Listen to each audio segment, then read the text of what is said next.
Please repeat. Gopir, Marke, Pratihate, Raja, Vipavaya, Gopir, Marke, Pratihate, Raja, Vilavaya, Gopir, Marke, Pratihate, Raja, Vilavaya, Deve, Vivashati, Ashum, Kripaya, Virakshu, Deve, Varshati, Pashum, Kripaya, Virakshu, Deve, Vivashati, Pashum, Kripaya, Nirakshu, Darcho Lindram Eva. Oh, I'm sorry. Darcho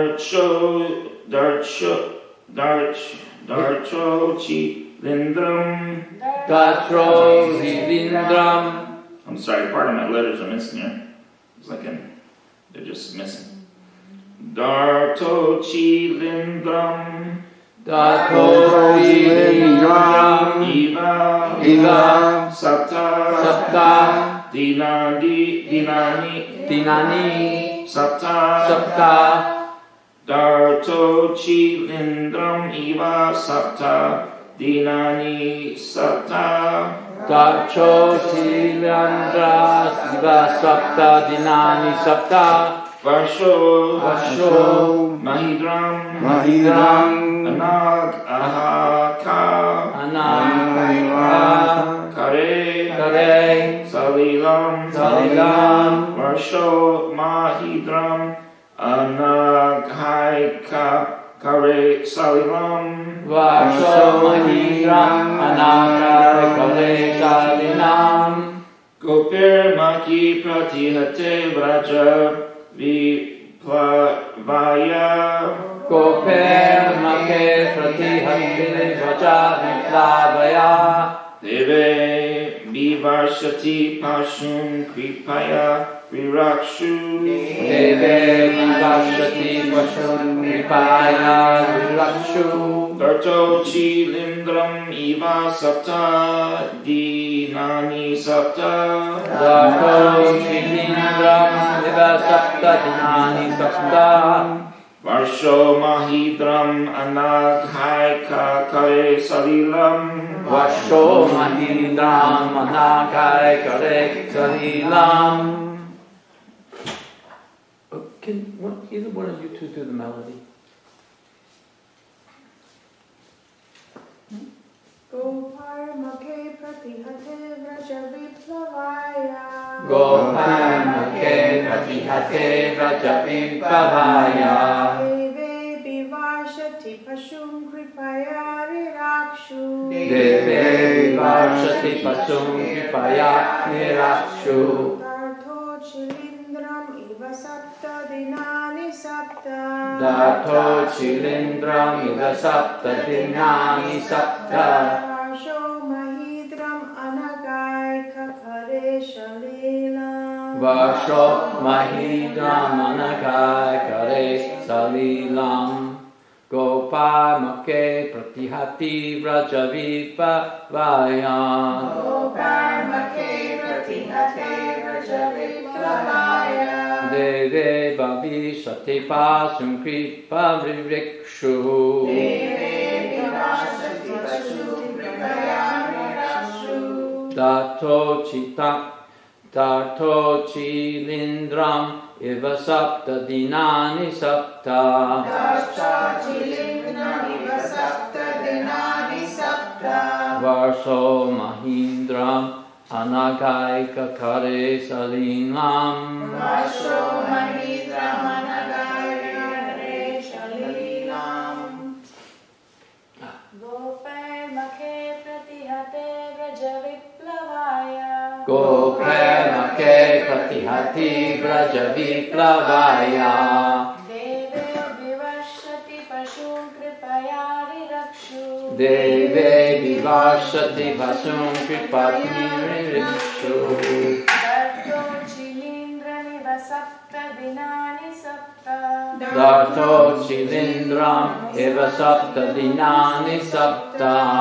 Varsho mahidram anagaika kare salilam. Varsho Mahindram Anagai Kale Salilam. Goparmake patihate Vrajaviklavaya. Goparmake pratihate vrajaviplavaya. Deve vivarshati pashun kripaya virakshu. Deve vivarshati pashun tripaya rirakshu. Dartot chilindram eva sapta dinani sapta. Darto chilindram iva sapta dinani sapta. Varsho mahidram anakaika kare salilam. Varsho mahidram anagaika kare shalilam.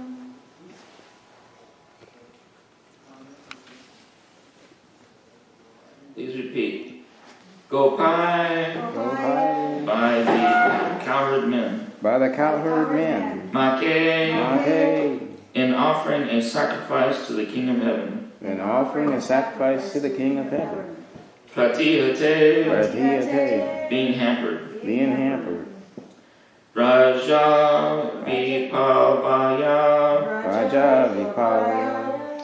for devastating the whole existence of Rajabhumi. For devastating the whole existence of Rajabhumi. The land of Krishna's pastimes. The land of Krishna's pastimes. Deve by the King of Heaven. For the King of Heaven. I thought Gokul Ranjana asked something about turning the heat on. He stepped out. I don't know if he had to use After 8 o'clock, isn't that? Oh, it's not after 8 yet. That's what Yogendra said. Anyway. Sorry. Yeah. Avivarshati, Avivashati. having poured down heavy rain. Having poured down heavy rain. Ashun, Ashun. the animals. The animal. Kripaya, Vikraya. by causeless mercy upon them. By causes mercy upon them. Virakshu, Virakshu. desire to protect them. Desires to protect them. Darta, Maka. held up. Held up. Uchi Lindam, Ujilendra. uprooted as an umbrella. Uprooted as an umbrella. Eva, Eva. exactly like that. Exactly like that. Sapta Dinani, Sata Dinani. continuously for 7 days. Continuously for 7 days. Sapta Varshaha, Sapta Vasaha. although he was only 7 years old. Although he was only 7 years old. Mahidram, Mahidram. the Govardhan Hill. The Govardhan Hill. Adagha, And the Naga. without being tired. Without being tired. Eka Kare, Hey God. in one hand. In In one hand only. In one hand only. Salilam, As he loved. playfully. Playfully. Please repeat. Translation. When the cowherd men of Vrindavan, When the cowherd man of Vrindavan, under instruction of Krishna, under instruction of Krishna, stopped offering sacrifice to the heavenly king Indra, stopped offering sacrifice to the heavenly king Indra, the whole tract of land known as Braj the whole tract of land known as Braj was threatened with being washed away was threatened with being washed away by constant heavy rains for 7 days. by constant heavy rains for 7 days.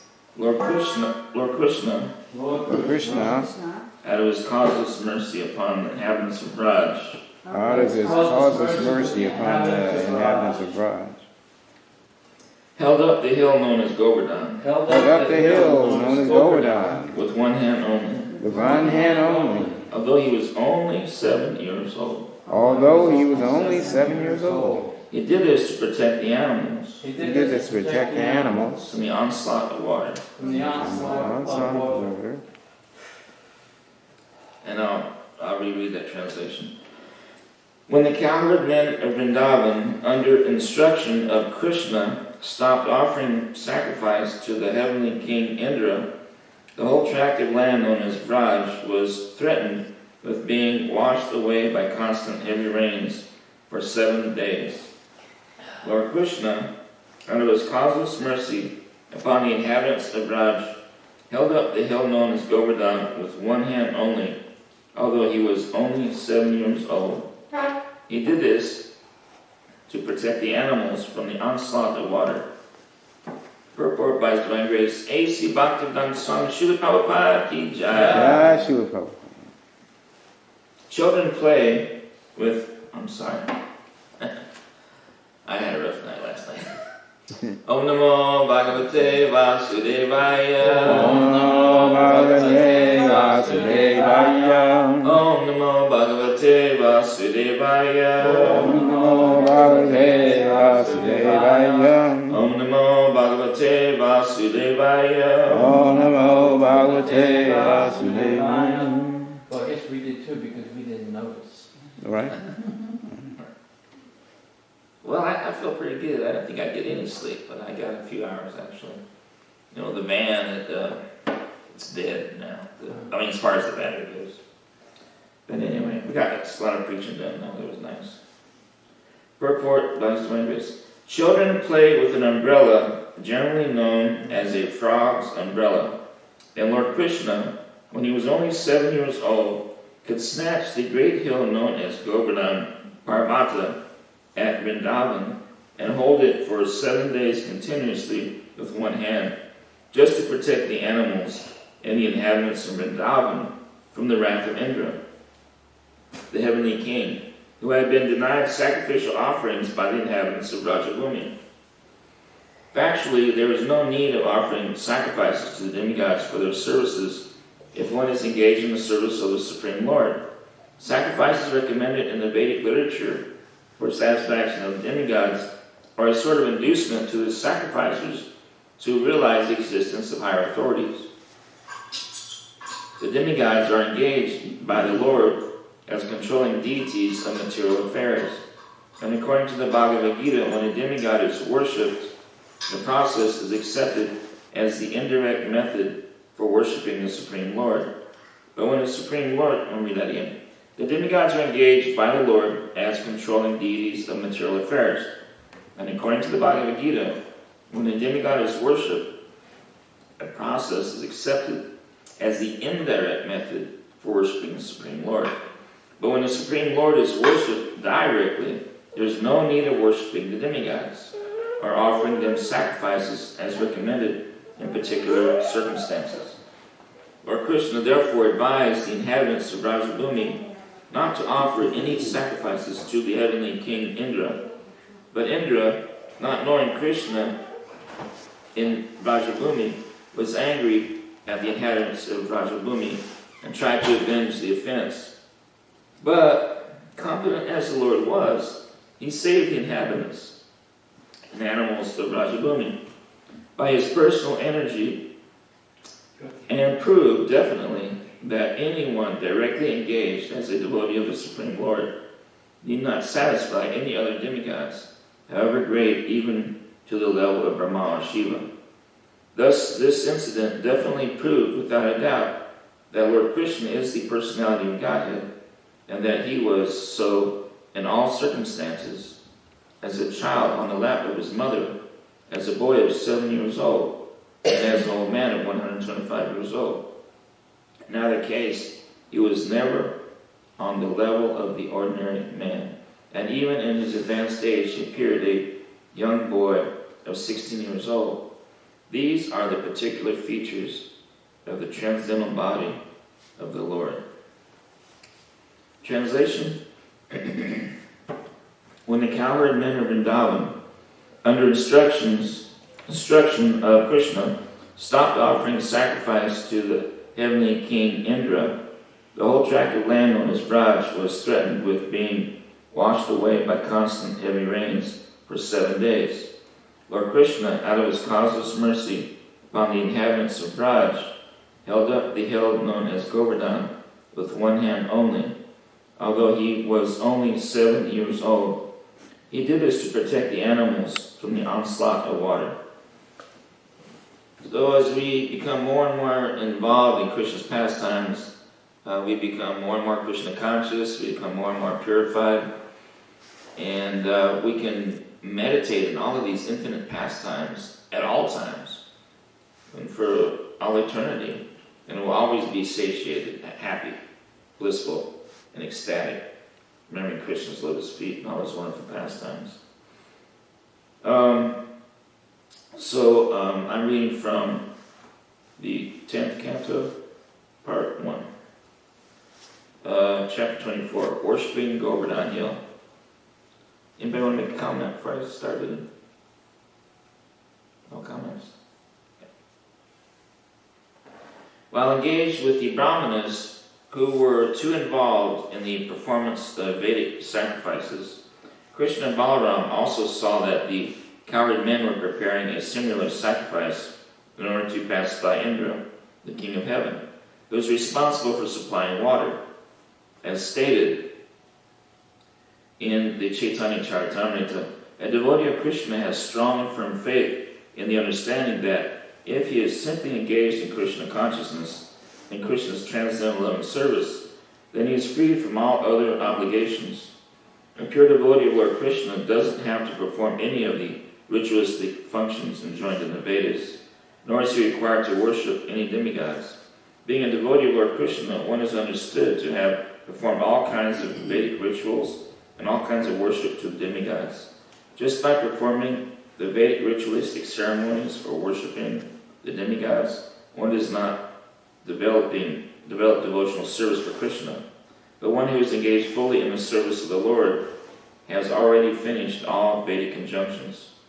Krishna ordered a stop to all such activities by his devotees, for he wanted to firmly establish exclusive devotional service during his presence in Vrindavan. Krishna knew that the cowherd men were preparing for the Indra's sacrifice because he is the omniscient personality of Godhead. But as a matter of etiquette, he began to inquire with great honor and submission from the elder personalities like Maharaj Nanda and others. Krishna asked his father, "My dear father, what is your arrangement going on for a great sacrifice? What is the result of such sacrifice? And for whom is it meant? How is it performed? Will you kindly let me know? I am very anxious to know this procedure, so please explain to me the purpose of this sacrifice." Upon hearing this inquiry, the father, Nanda Maharaj, remained silent, thinking that his young boy would not be able to understand the intricacies of performing the yajna. Krishna, however, persisted, "My dear father, for those who are liberal and saintly there is no secrecy. They do not think anyone to be a friend or enemy, because they are always open to everyone. And even for those who are so liberal, nothing should be secret for the family members and friends, although secrecy may be maintained for persons who are inimical. Therefore, you cannot keep any secrets from me. All persons are engaged in fruitive activities. Some know what these activities are, and they know the result, and some execute activities without knowing the purpose or the result. A person who acts with full knowledge gets the full result. One who acts without knowledge does not get such a perfect result. Therefore, please let me know the purpose of the sacrifice for which you are going to perform. Is it according to Vedic injunction, or is it simply a popular ceremony? Kindly let me know in detail about the sacrifice." On hearing this inquiry from Krishna, Maharaj Nanda replied, "My dear boy, this ceremonial performance is more or less traditional, because rainfall is due to the mercy of King Indra, and the clouds are his representatives. And because water is so important for our living, we must show some gratitude to the controller of this rainfall, Maharaj Indra. We are arranging, therefore, to pacify King Indra because he has very kindly sent us clouds to pour down sufficient quantity of rain for successful agricultural activities. Water is very important. Without rainfall, we cannot farm or produce grains. We cannot live if there is no rainfall. It is necessary for successful religious ceremonies, economic development, and ultimately liberation. Therefore, we should not give up the traditional ceremonial function. If one gives it up, being influenced by lust, greed, or fear, then it does not look very good for him." After hearing this, Krishna, the Supreme Personality of Godhead, in the presence of his father and all the cowherd men of Vrindavan, spoke in such a way as to make heavenly king Indra very angry. He suggested that they forego the sacrifice. His reasons for discouraging the sacrifice performed to please Indra were twofold. First, as stated in the Bhagavad Gita, there is no need to worship the demigods for any material advancement.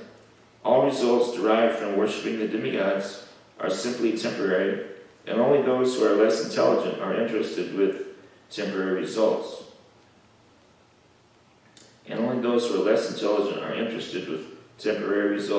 Secondly, whatever temporary result one derives from worshiping the demigods is actually granted by the permission of the Supreme Personality of Godhead. It is clearly stated in the Bhagavad Gita, Mayaiva Vihitan Hitan. Whatever benefit is supposed to be derived from the demigods is actually bestowed by the Supreme Personality of Godhead. Without the permission of the Supreme Personality of Godhead, one cannot bestow any benefit upon others. But sometimes the demigods become puffed up by the influence of material nature, thinking themselves as all in all. They try to forget the supremacy of the Supreme Personality of Godhead. In the Srimad Bhagavatam, it is clearly stated that in this instance, Krishna wanted to make King Indra angry. Krishna's advent was especially meant for the annihilation of the demons and protection of the devotees. King Indra was certainly a devotee, not a demon, but because he was puffed up, Krishna wanted to teach him a lesson. He first tried to make Indra angry by stopping the Indra Puja, which was arranged by the cowherd men in Vrindavan. With this purpose in mind, Krishna began to talk as if he were an atheist supporting the philosophy of karma and moksha. Advocates of this type of philosophy do not accept the supreme authority of the personality of Godhead. They put forward the argument that if anyone works nicely, the result is sure to come. Their opinion is that even if there is a God who gives man the result of his fruitive activities, there is no need to worship him. Because unless man works, he cannot bestow any good result. They say that instead of worshiping a demigod or a god, people should give attention to their own duties, and thus the good result will surely come. Lord Krishna began to speak to his father according to these principles of the karma mimamsa philosophy. Quote, "My dear father," he said, "I don't think you need to worship any demigod for the successful performance of your agricultural activities. Every living being is born according to his past karma and leads his life simply taking the result of his present karma. Everyone is born in different types of species of life according to his past activities, and he gets his next birth according to the activities of this life. Different grades of material happiness and distress, comforts and disadvantages of life are different results of different kinds of activities, either from the past or present life."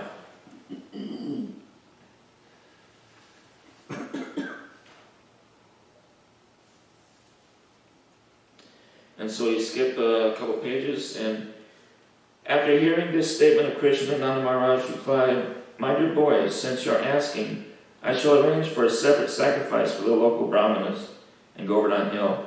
But for the present, let me execute this sacrifice known as Indra Jagna." But Krishna replied, "My dear father, don't delay. The sacrifice you propose for Govardhan and the local brahmanas will take much time. Better take the arrangement paraphernalia you have already made for sacrificing Indra Jagna and immediately engage it to satisfy Govardhan Hill and the local brahmanas." Maharaj Nanda finally relented. The cowherd men then inquired from Krishna how he wanted the Jagna performed, and Krishna gave them the following directions. Quote, "Prepare very nice foodstuffs of all descriptions from the grains and ghee collected for the Jagna. Prepare rice, dal, then halva, pakora, puri, and all kinds of milk preparations like sweet rice, sweet balls, sandesh, rasgulla, and laddu, and invite the local learned brahmanas who can chant the Vedic hymns and offer oblations to the fire. The brahmanas should be given all kinds of grains in charity. Then decorate all the cows and feed them well. And after performing this, give money in charity to the brahmanas. As far as the lower animals are concerned, such as the dogs and the lower grades of people, such as the chandalas or the fifth class of men, who are considered untouchable, they also may be given sumptuous prasadam. After giving nice grasses to the cows, the sacrifice known as Govardhan Puja may immediately begin. This sacrifice for very much satisfied me. In this statement, Lord Krishna practically described the whole economy of the Vaishya community. In all communities of human society and in the animal kingdom, among the cows, dogs, goats, etc., everyone has his part to play. Each is to work in cooperation for the total benefit of all society, which includes not only animal objects, but inanimate objects, but also inanimate objects like hills and land. The Vaishya community is specifically responsible for the economic improvement of the society by producing grains, by giving protection to the cows, by transporting food when needed, and by banking and finance.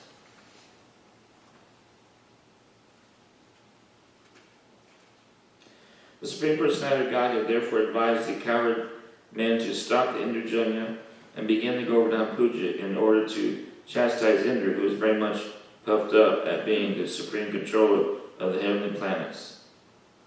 The honest and simple cowherd men, headed by Nanda Maharaj, accepted Krishna's proposal and executed in every detail everything he advised.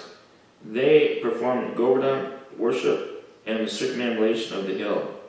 Following the inauguration of Govardhan Puja, people in Vrindavan still dressed nicely and assembled near Govardhan hill to offer worship and circumambulate the hill, leading their cows all around. According to the instruction of Lord Krishna, Nanda Maharaj and the cowherd men called in learned brahmanas and began to worship Govardhan hill by chanting Vedic hymns and offering prasadam. The inhabitants of Vrindavan assembled together, decorated their cows, and gave them grass. Keeping the cows in front, they began to circumambulate Govardhan hill. The gopis also dressed themselves very luxuriantly and sat in the bull-driven carts, chanting the glories of Krishna's pastimes. Assembled there to act as priests for Govardhan hill, the brahmanas offered their blessings to the cowherd men and their wives, the gopis. When everything was complete, Krishna assumed a great transcendental form and declared to the inhabitants of Vrindavan that he was himself Govardhan hill, in order to convince the devotees that Govardhan hill and Krishna himself are identical. Then Krishna began to eat all food offered there. The identity of Krishna and Govardhan hill is still honored, and great devotees take rocks from Govardhan hill and worship them exactly as they worship the deity of Krishna in the temples. Devotees therefore collect small rocks or pebbles from the Govardhan hill and worship them at home, because this worship is as good as deity worship. The form of Krishna who began to eat the offerings was separately constituted, and Krishna himself, along with other inhabitants of Vrindavan, began to offer obeisances to the deity as well as Govardhan hill. In offering obeisances to the huge form of Krishna himself and Govardhan hill, Krishna declared, "Just see how Govardhan hill has assumed this huge form and is favoring us by accepting all the offerings." Krishna also declared at that meeting, "One who neglects the worship of Govardhan hill, as I am personally conducting it, will not be happy.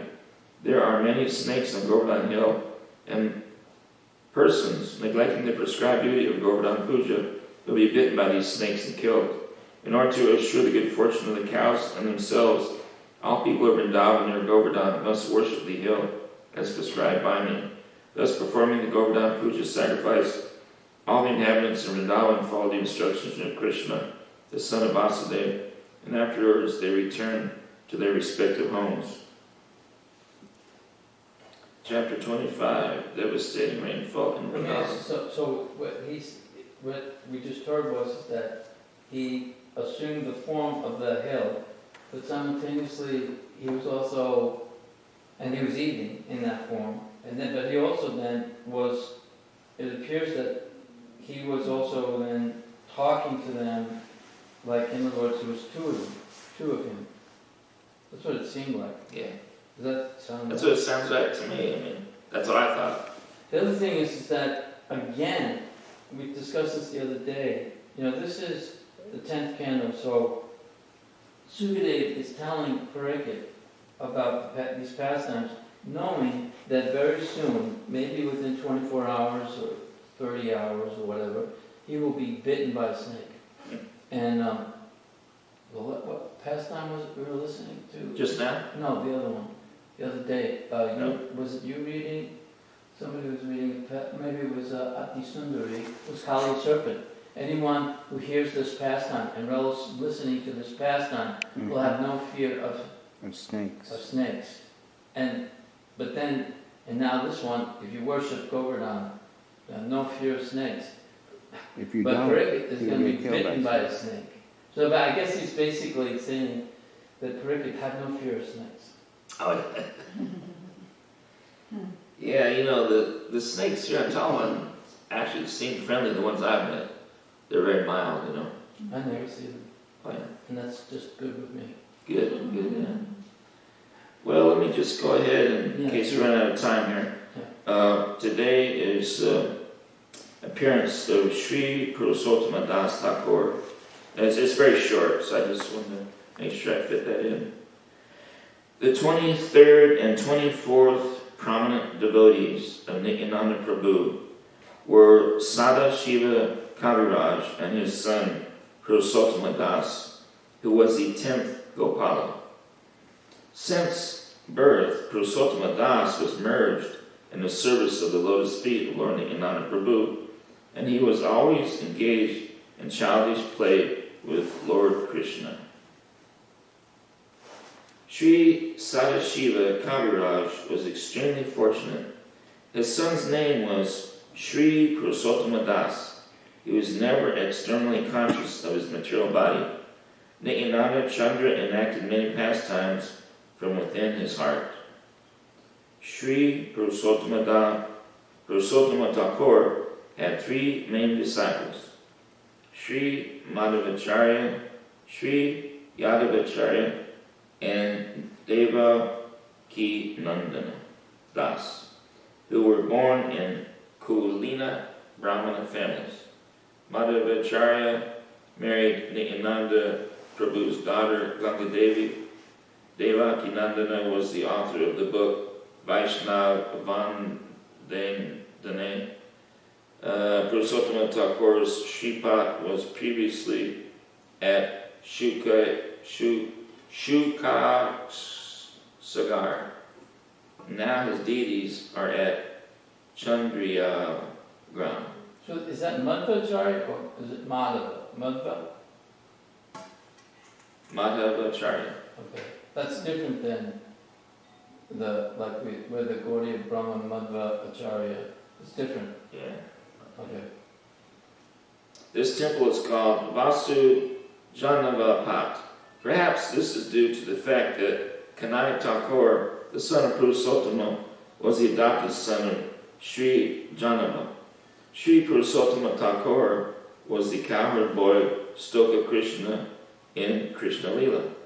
So Sri Purusottama Thakur was the cowherd boy Stoka Krishna in Krishna Lila. Pretty amazing how things work out. Just reading a little bit more. Devastating rainfall in Vrindavan is just a few pages. When Indra understood that the sacrifice offered by the cowherd men in Vrindavan was stopped by Krishna, he became angry, and he vented his anger upon the inhabitants of Vrindavan, who were headed by Nanda Maharaj, although Indra knew perfectly well that Krishna was personally protecting them. As the director of different kinds of clouds, Indra called for the Samvartaka. This cloud is invited when there is a need to devastate the whole cosmic manifestation. The Samvartaka was ordered by Indra to go over Vrindavan and inundate the whole area with an extensive flood. Demonically, Indra thought himself to be the all-powerful Supreme Personality. It does say demonically. Indra thought himself. I know it sounds weird. I've thought about that for years now. And sometimes I forget, and I think it says that he sometimes acts as it's just he was thinking like demonically. Yeah. The demon and the devotee can be in the same person. Yeah, like the devil on the shoulder and the angel on the Besides. It's Kali Yuga. that isn't Kali Yuga though. That's Swapara Yuga. When demons become very powerful, They defy the supreme controller, personality of Godhead. Indra thought, though not a demon, was puffed up by his material position, and he wanted to challenge the supreme controller. He thought himself, at least for the time being, as powerful as Krishna. Indra said, quote, "Just see the impudence of the inhabitants of Vrindavan. They are simply inhabitants of the forest, but being infatuated with their friend Krishna, who is nothing but an ordinary human being, they have dared to defy the demigods." Krishna, that's the end of his quote there. Krishna has declared in the Bhagavad Gita that the worshippers of the demigods are not very intelligent. He has also declared that one has to give up all kinds of worship and simply concentrate on Krishna consciousness. Krishna's invoking the anger of Indra and later on chastising him is a clear indication to the devotee that those who are engaged in Krishna consciousness have no need to worship any demigod, even if it is found that the demigod has become angry. Krishna gives his devotees all protection, and they should completely depend on his mercy. Indra cursed the action of the inhabitants of Vrindavan and said, quote, "By defying the authority of the demigods, the inhabitants of Vrindavan will suffer in material existence. Having neglected to sacrifice to the demigods, they cannot cross over the impediments of the ocean of material misery." End quote. Indra further declared, "These coward men in Vrindavan have neglected my authority on the advice of this talkative boy who is known as Krishna. He is nothing but a child, and by believing this child, they have enraged me." End quote. Thus he ordered the Samvataka cloud to go and destroy the prosperity of Vrindavan. "The men of Vrindavan," said Indra, "have become too puffed up over their material opulence and their confidence in their presence of their tiny," he says, "tiny friend, Krishna. He is simply talkative, childish, and unaware of the complete cosmic situation, although he is thinking himself very advanced in knowledge. Because they have taken Krishna so seriously, they must be punished. So I have ordered the Samvartaka cloud to go there and inundate the place. They should be destroyed with their cows." End quote. It is indicated here that in the villages or outside the towns, the inhabitants must depend on the cows for their prosperity. When the cows are destroyed, the people are destitute of all kinds of opulence. When King Indra ordered the Samvartaka and companion clouds to go to Vrindavan, the clouds were afraid of the assignment, but King Indra assured them, "You go ahead, and I will also go, riding on my elephant, accompanied by great storms, and I shall apply all my strength to punish the inhabitants of Vrindavan." End quote. Ordered by King Indra, all the dangerous clouds appeared above Vrindavan and began to pour water incessantly with all their strength and power. There was constant lightning and thunder, blowing of severe wind, and incessant falling of rain. The rainfall seemed to fall like piercing, sharp arrows. By pouring water as thick as pillars without cessation, the clouds gradually filled all the lands in Vrindavan with water, and there was no visible distinction between higher and lower land. The situation was very dangerous, especially for the animals. The rainfall was accompanied by great winds, and every living creature in Vrindavan began to tremble from the severe cold. Unable to find any other source of deliverance, they all approached Govinda to take shelter at his lotus feet. Ki Jai. The cows especially, being much aggrieved from the heavy rain, bowed down their heads, and taking their calves beneath their bodies, they approached the Supreme Personality of Godhead to take shelter at his lotus feet. At that time, all the inhabitants of Vrindavan began to pray to Lord Krishna. "Dear Krishna," they prayed, "you are all-powerful, and you are very affectionate to your devotees. Now please protect us who have become much harassed by angry Indra." Upon hearing their prayer, Krishna also could understand that Indra, being bereft of his sacrificial honor, was pouring down rain that was accompanied by heavy pieces of ice and strong winds. Although all this was out of season, Krishna understood that this was a deliberate exhibition of anger by Indra. He therefore concluded, quote, "This demigod who thinks himself supreme has shown his great power, but I shall answer him according to my position, and I shall teach him that he is not autonomous in managing universal affairs. I am the supreme Lord over all, and I shall thus take away his false prestige, which has risen from his power. The demigods are my devotees, and therefore it is not possible for them to forget my supremacy. But somehow or other, he has become puffed up with material power, and thus is now maddened. I shall act in such a way to relieve him of his false prestige. I shall give protection to my pure devotees in Vrindavan, who are at present complete at my mercy, and whom I have taken completely under my protection. I will save them by my mystic power." Thinking in this way, Lord Krishna immediately picked up Govardhan Hill with one hand, exactly as a child picks up a mushroom from the ground. Thus he exhibited his transcendental pastime lifting Govardhan Hill. Lord Krishna then began to address his devotees.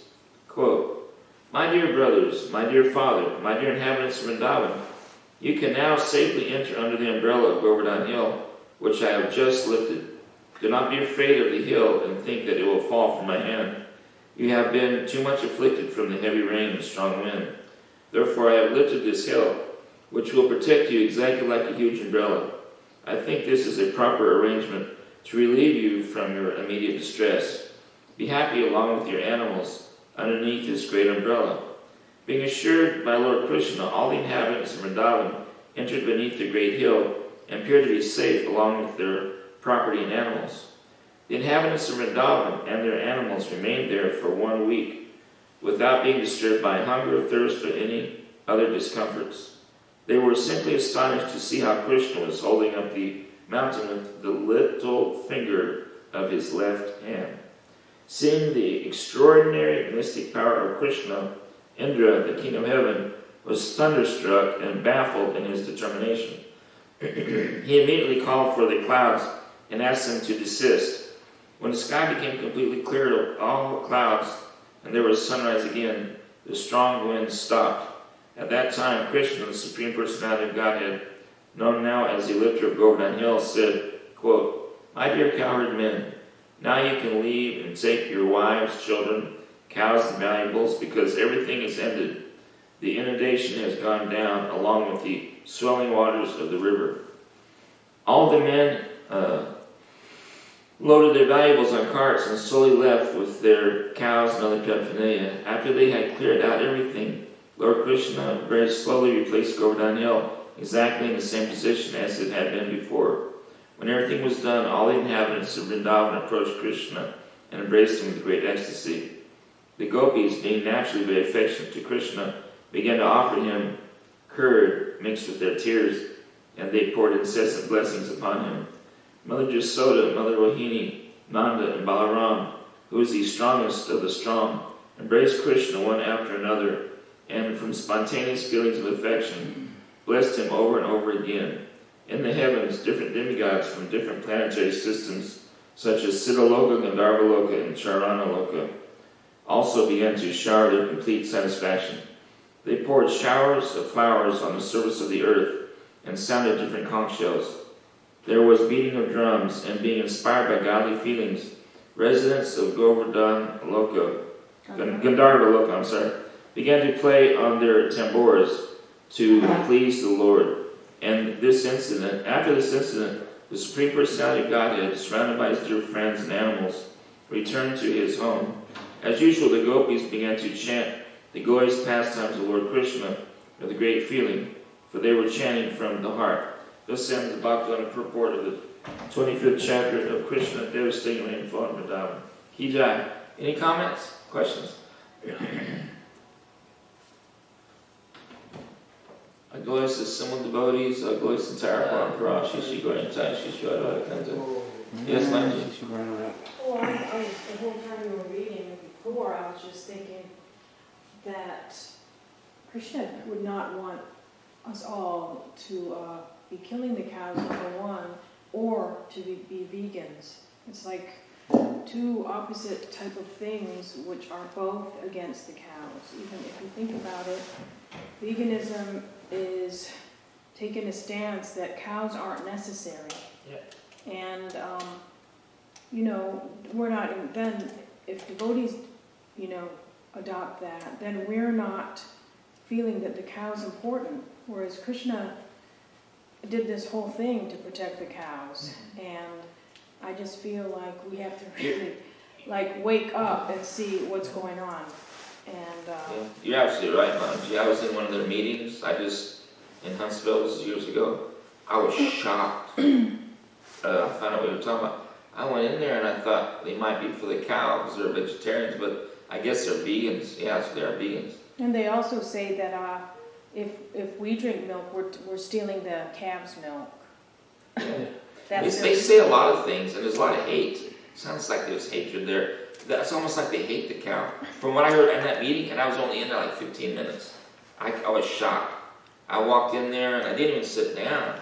I was looking at the literature and listening to the speaker speak, and I was shocked. And they were talking about how bad the cow is because of the methane gas emitted and all of these things against the cow.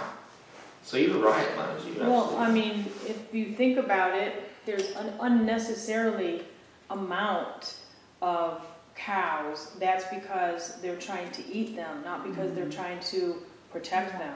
Yeah. And there's way more cows on the planet than probably should be, and all of that is just being, all of that extra gas, all of the extra,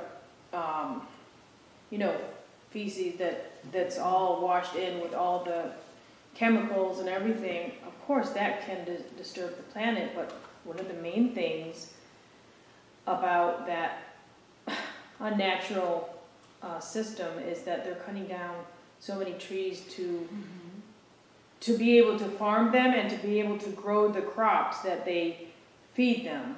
So it's just all so unnatural for this. The only reason that they have cows is to slaughter them, and the reason that we would have cows is to protect them.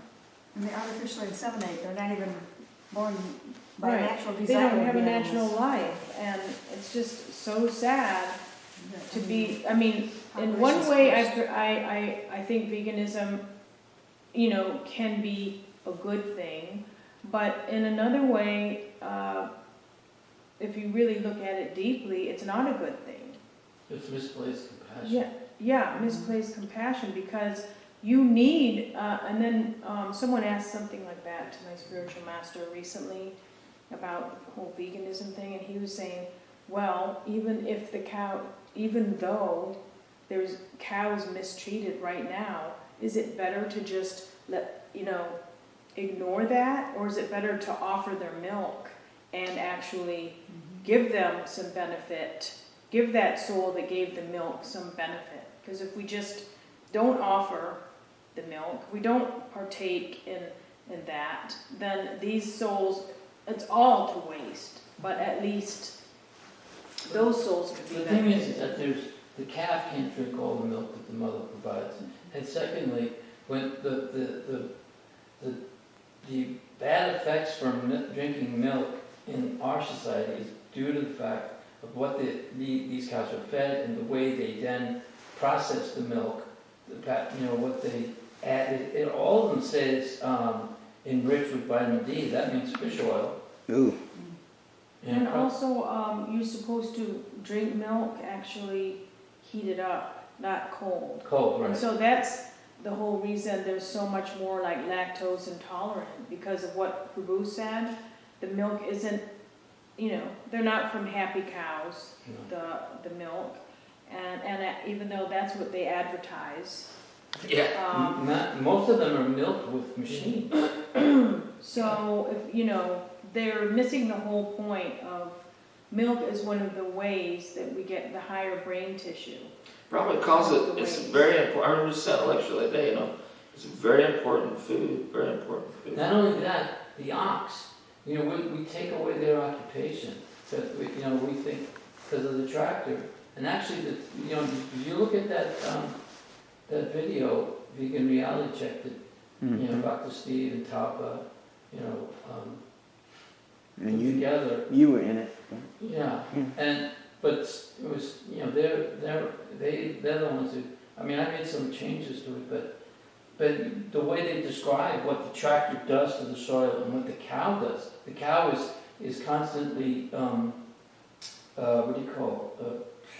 Nurturing, yeah, and the tractor compacts the soil. Mm-hmm. So, and plus oil will spill and so on, and of course it seems easier to drive a tractor than work an oxen team. But you saw that video that I just showed you, that little bitty child, 2 huge oxen, little bitty child only this tall, like this little one here. Well, older now, maybe 5-year-old, and easily controlling those oxen. When I first went to Mayapur in 1975, there was some oxen, but some of them they were using water buffalo, right? But they were boys about between 9 and 12. Mm-hmm. Because that whole area there, that's now stores and apartment buildings, that used to be all farmland. And it was really cool because, when they talk about how the coward boys are always going, Hari, Hari. Well, when we'd be walking to the Ganges,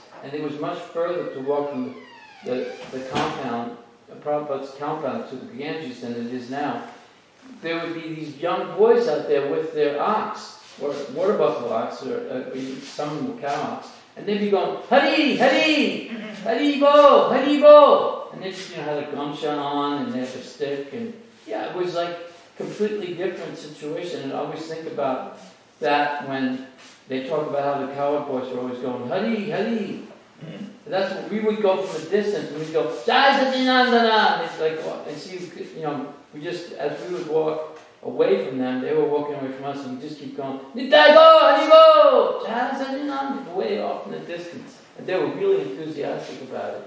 So they were working those fields with,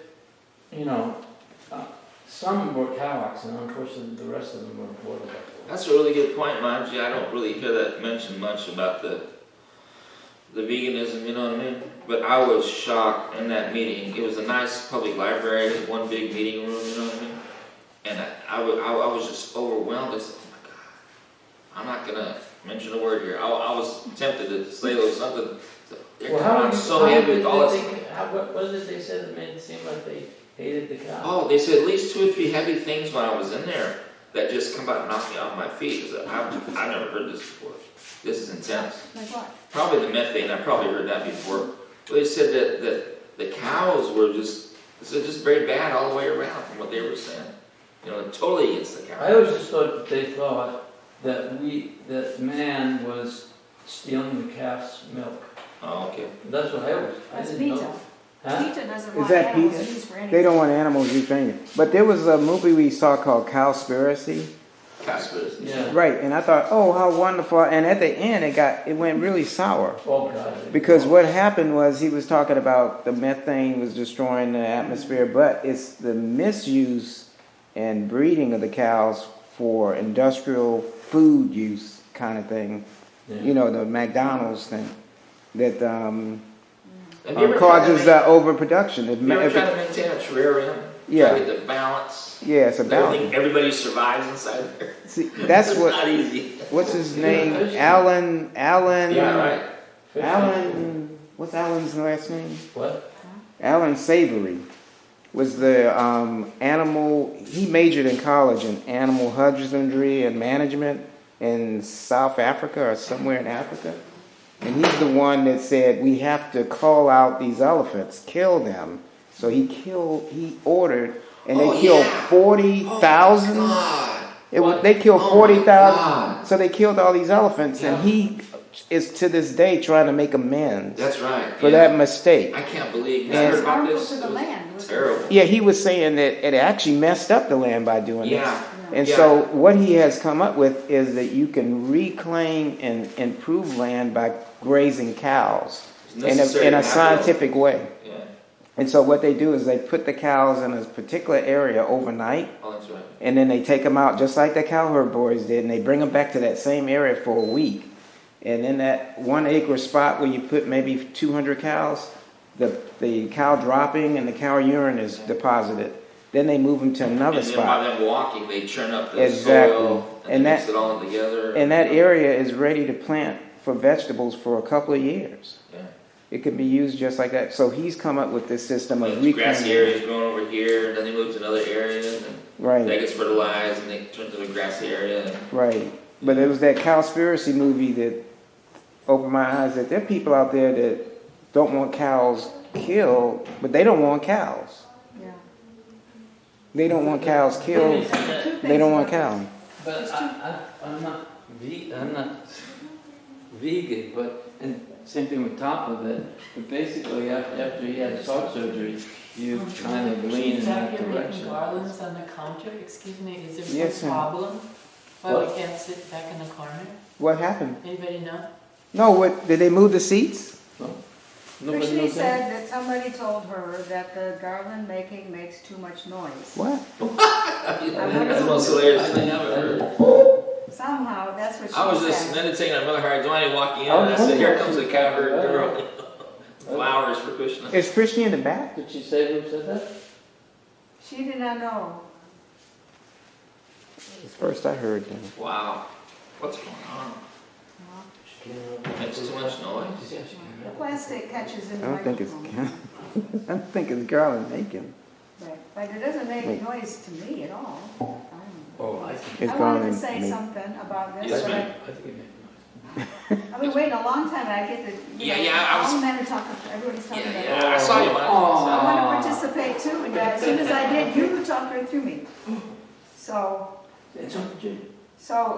there's two things. One is, it's very hard to present the balance without people taking your words or your meaning as like a weak version of what they don't like. You know, just weakened version of, we still want cows, we still want methane, but not so much. And if you're not solving the problem. Well, it's very hard to present the balance, how it works, is one thing. And I forgot the other thing now because I was protesting that I didn't get to talk. Oh. I forgot the other thing. I saw you, Mataji. I was trying to. If I control my anger too much, I'll never get to speak. I have to speak up sometimes. So it's a complex problem. Yeah, Complex. it's complex. Was it mind, body, or soul? Yeah. But the Vedic culture, you know, the Oh, economic use. That everything has to have economic use to protect it. And the Right. PETA doesn't want any animals used for anything, even if you're nice to them.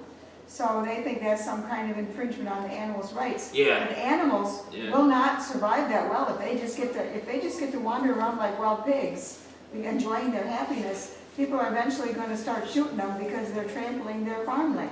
yeah. So, or they're overpopulating. So economic usefulness and management is so important, but those both things are about balance. And to present balance, you have to have your case really, really well presented right up front, so that people don't just take it and say, you're just being offered a weak version of what we don't like. You know? Well, let me ask you this, though, like, what is the alternative for transportation? Because they complain about the internal combustion engine.